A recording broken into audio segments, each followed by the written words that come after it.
and a very good evening to all of you. I welcome you to today's live session where I am going to discuss the analysis or the overview of the paper, the language paper that you have already given.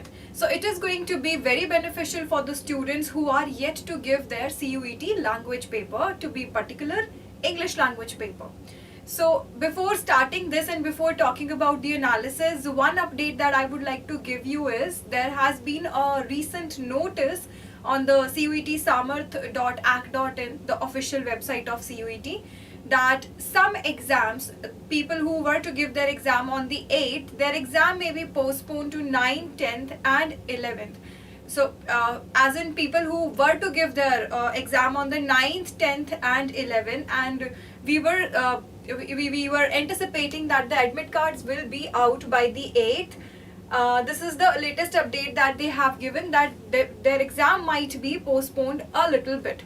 So if your exam center and your admit card is out by probably today or tomorrow morning, then you may have your exam on 9th, 10th and 11th. Otherwise it may be postponed a few days, right, like 4-5 days. So that was the latest update. You still have time. If you still focus on the major areas, you can still score really well on the language paper. So let us see how were the language paper on the 22nd and 23rd of May. So the first slot that they gave from the 21st to the 26th, that is what I am going to discuss today. Though almost all the paper, the language papers that students have given, the level was relatively easy to medium, or it was not that difficult, I would say. Most of the students have given me this review. Right, let us see how the exam was on day 12. Let's quickly see the overview and let's see what all topics are important here. Now, section 1 English paper, English exam on day 12 of the CUET 2023 exam was yet again on the easier side on the difficulty level. So the topics covered in this section are as follow. Let's quickly see what all topics were. Before this, I have done one analysis on the exam that was conducted on 21st of May, the first language paper, and even on that day I told you that there have been some kind of changes. Last year, in all the slots, in all the language paper, English language paper, they gave you 3 RCs with 6 questions each. This time they have reduced the number to 5 questions each, and this was seen in the rest of the exams also. So for this paper also the pattern was same. In the reading comprehension section, 3 extracts were given. 2 of them were passages related to health and kid moving to urban cities, while the third extract was from a poem. So there were 2 extracts. One was related to health and the other was related to a kid moving to the urban city. You can see the topics are relatively easy. So the jargon would have been very easy. I believe it's more or less a narrative kind of a passage, the second one. How a kid moves from to a city from the village and what all he does over there. Now, because I haven't given the exam, it's on the basis of the students and the question that they have told me, I have prepared this analysis. So once the paper are out, we can discuss the whole paper also. Each extract had 5 questions. Look at this, just 5, not 6 questions associated with it. Apart from these extracts, questions also came from other major topics such as rephrasing. Let us quickly see what all questions, different areas were there. So I am going to discuss most important question or areas in English language where you have to focus. Now is not the time that you may sit and delve deep into or go for a new topic. So I have come up with the most important one. I have summed up the whole language paper. Quickly revise your basics of these topics only. And the areas are, the first one is active passive voice. Last time in my last YouTube live I discussed narration with you, direct and indirect speech with you. But the active passive was still left. So I believe we should come up with this one topic. Probably this one video of 20-30 minutes may help you to score 3 to 4 marks. Who know that, right? So second was direct and indirect speech. Third was foreign words and some questions on letter based. For example, they may ask you where is the sender's address written in a letter? Where is a receiver's address written in a letter? What all does the body of a letter contain? How do you address a person in the formal or the informal letter? So these kind of questions were there. Of course, this was not a subjective paper, so they did not give you like subjective questions to write a particular letter. But yes, they asked you about questions on the basis of format of letter. Meanwhile, all of you who are attending the live, please drop in the question. If you have already given the exam, drop in some questions that you saw in the exam and the questions that you can recall. There were questions based on identifying verbs, adjectives and adverbs, which I have again discussed with you in the previous live.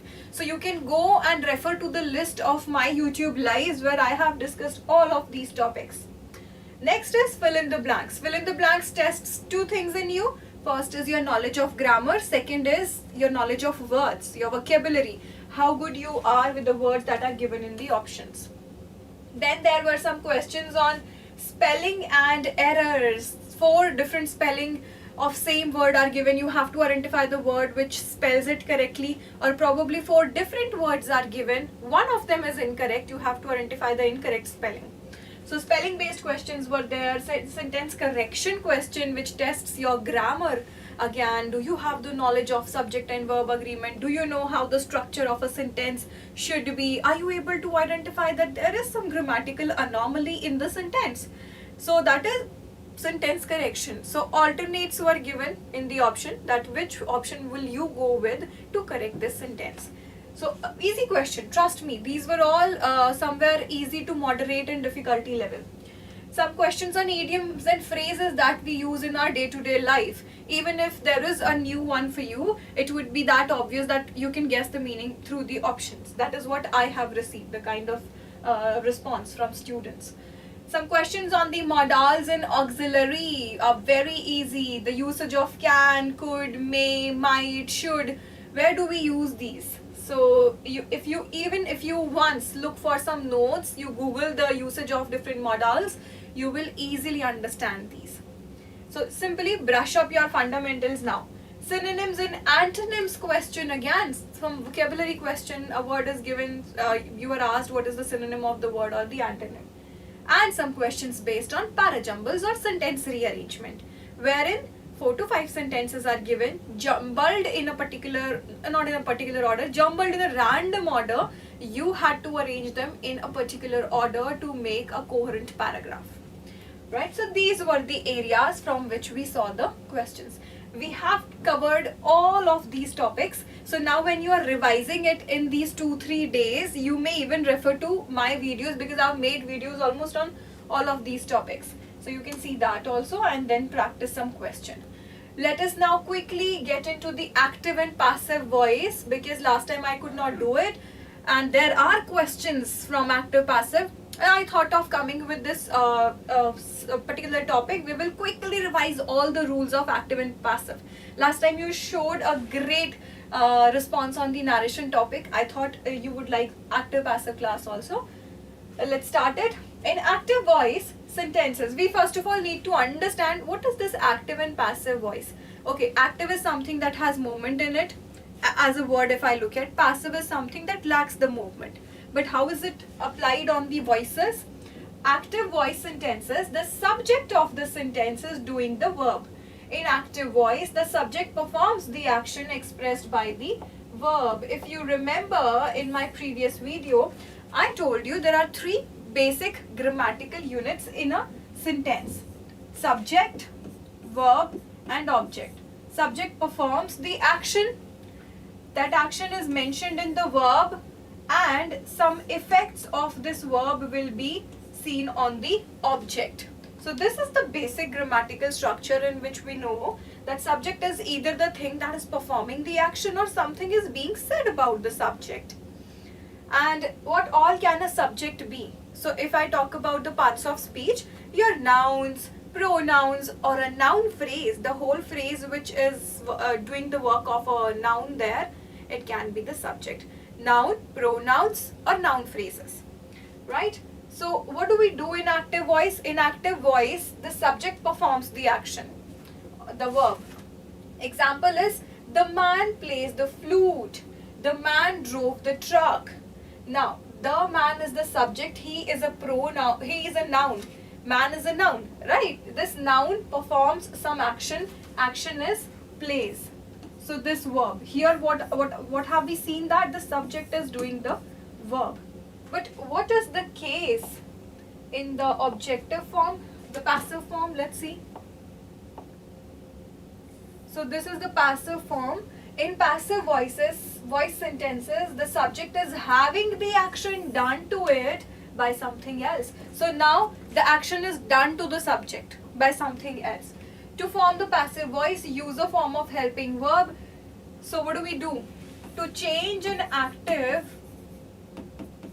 into passive, there are some additions that we do. First of all, we have to show that first in active the subject was doing the action, but in passive action is being done to the subject. This is the first thing.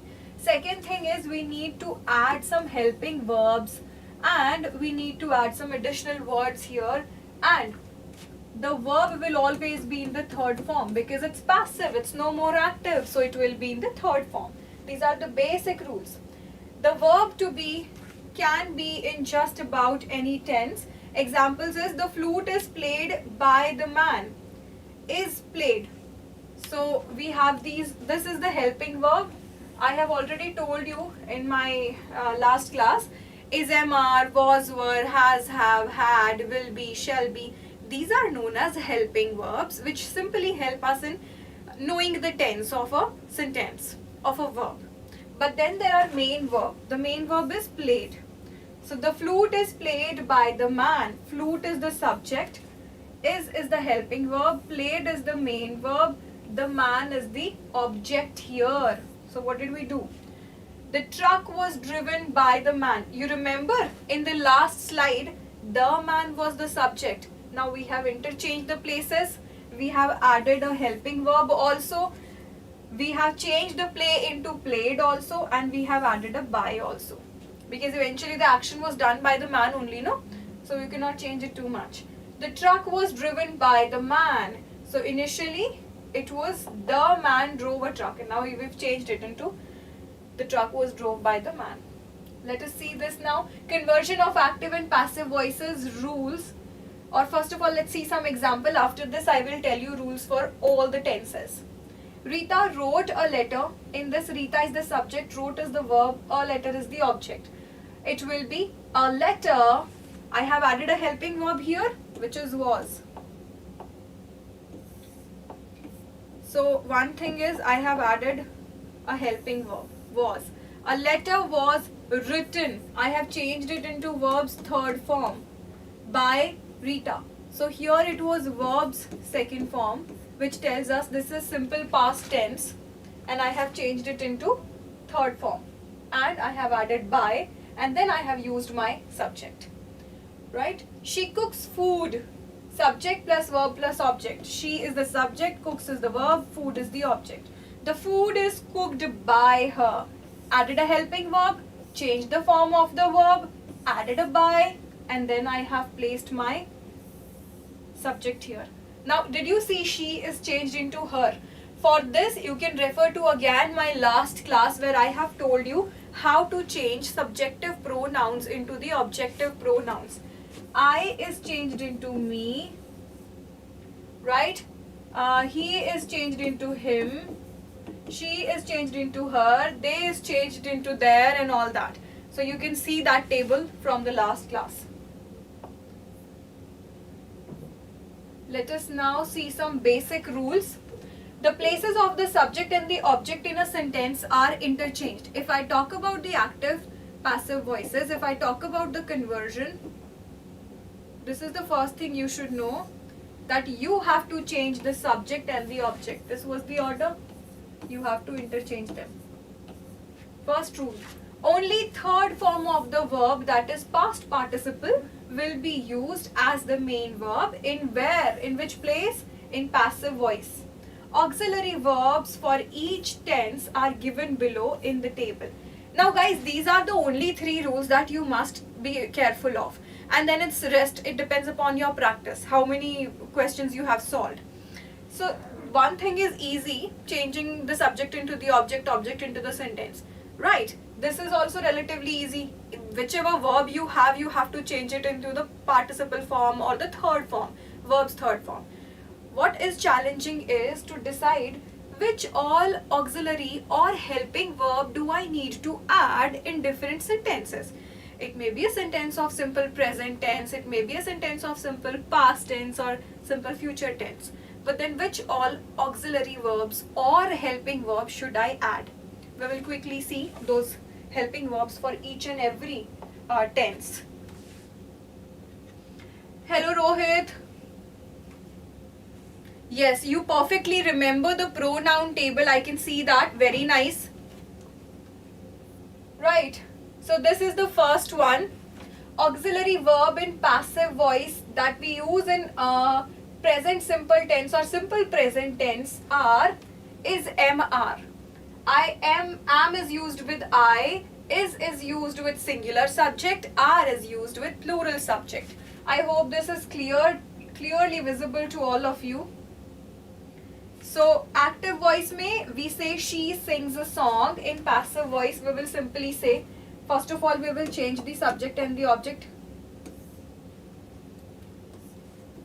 She goes in the place of song, song comes in the place.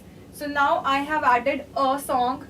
A song I have added is because this sentence, as you can see, was of simple present tense. Why? Because it uses the word sings. If you remember, I told you with the verb you can add s or es only in the simple present tense. So because this is the word sings, we get to know this is a sentence of simple present tense. We changed the places of the subject and the object. We added a helping verb. We used a participle form, that is verb's third form. And then you get your right answer. A song is sung by her. Yes, we have added a by also. So I will now quickly go on showing you the rules for each and every verb. Let's now come to present continuous tense ka passive form. So what are the auxiliary verb or the helping verb? When I say auxiliary verb, don't get confused. मैं helping verb को ही auxiliary verb बोल रही हूँ. तो passive voice में present continuous tense में we use am being, is being, are being. Did you see what did we do here? Is MR तो हमने पहले भी use किए थे, right? Is MR तो हमने पिछली slide में simple present tense में भी देखे थे. We have added a new word here which is being. Being shows that the action is still continuing. It shows that it is a continuous tense ka passive sentence, right? So I am writing a letter. You can see writing shows that it's a continuous one, and the helping verb am shows it is continuous of present. It's present continuous tense. Let us see what have we done. A letter is being written by me. So this I becomes me in the form of the object. So for this you can see my pronoun class, or you may see fundamentals of grammar, or you can see parts of speech, or probably the last class, the narration class. Auxiliary verb for the present perfect tense will be has been, have been. So Raka has finished his work. When I say this is the subject, has is a helping verb which is used in present perfect tense. Finished is the verb's third form because perfect tense में we always use the participle form of a verb. तीनों tenses में, present में भी, past में भी और future में भी. In the perfect form हम हमेशा verb की third form use करते हैं या participle form. So we can clearly guess that this is a sentence of the present perfect tense. Then it should click your mind कि okay, तो अगर sentence है present perfect tense का, how do I convert it into passive? I would simply add the word been with the helping verb, and I will change the places of the subject and the object. So now I say her work has been finished by Raka. It will be his, it will be his work is finished by Raka. So yeah, अब यहाँ पे पहले ही finished था, it was already a verb's third form or a participle form. Here we did not have to bother much about it. यहाँ पर भी ये participle form ही रहेगा. Past simple tense or simple past tense में the helping verbs that we use is was and were. So when the active voice is he killed a cat, he killed a bat, it will change into a bat was killed by him. See, was verb हमें use करना है passive voice में. So we used was, we maintained the verb's third form, I added a by, and subject came into the place of the object. Past continuous tense, the helping verb that I will use is was verb is static, I have added being to show that it is a continuous tense. Had it been a perfect tense तो मैं यहाँ पर been लगा देती, B-double-E-N, but because it's a continuous tense so I will use being. She was driving a car. How will it change now? A car was being driven by her. तो यहाँ पे was आएगा because we already had a was here. Just remember this कि कौन से tenses जो अगर वो helping verb या auxiliary verb लेते हैं तो वो किसकी लेते हैं. If it's in the simple present tense or if it is in the present tense basically तो वो present के ही participle में change हो जाते हैं. अगर वो past का simple past tense है तो वो past के perfect में change हो जाता है. Right? Past perfect tense. So auxiliary verb that I will use here is had been. The team had completed the assignment. It will change into the assignment had been completed by the team. I hope this one is also clear. Future simple tense. So did you see one thing? I did not discuss present perfect continuous tense and past perfect continuous tense क्योंकि इनके passive voice होते ही नहीं हैं. Yes, you have heard it right. अब ऐसे ही future में से we can change future simple tense into the passive voice. She will buy Kia will change into Kia will be bought by her. तो यहाँ पर मैं एक be add करूँगी in the simple future tense form. तो simple future में otherwise be use नहीं होता, but I will add it when I will change it into the passive. Kia will be bought by her. Future perfect tense. I have directly jumped to the perfect. I did not talk about the future continuous tense क्योंकि again future continuous tense का perfect form या फिर passive form नहीं होता. So the helping verb that I will be using here is will have been and shall have been. So the active form is you will have started the hiring. I will change it into the hiring will have been. See, will have been started by you. I hope we are getting a clear picture now. Now, these are some of the exceptions which do not have a passive form. The following tense cannot be changed into the passive voice. We cannot change a present perfect continuous tense into passive, a past perfect continuous tense into passive, future continuous, future perfect continuous. तो तीनों के perfect continuous हम change नहीं कर सकते passive voice में. And the last one is sentences having intransitive verbs. Now think about it logically. I told you transitive verbs वो वाले verbs होते हैं जिन्हें एक object चाहिए होता है to complete their sense. And intransitive verbs are the verbs which do not need a particular object to complete the sense. If it does not need the object, it means the object is missing. What will you change the subject within the passive form? अगर हमें active से passive में convert करना है, हमें subject भी चाहिए, object भी चाहिए. But intransitive verbs के तो objects होते ही नहीं. So that is the reason we cannot change them into passive form. Let me quickly give you some examples of this intransitive verb. Only transitive verb, those that take object can be transformed into passive construction. Furthermore, active sentences containing certain verbs cannot be transformed into passive structures. For example, he has a new car. अब to have एक ऐसा verb है जिसे आप change नहीं कर सकते passive form में.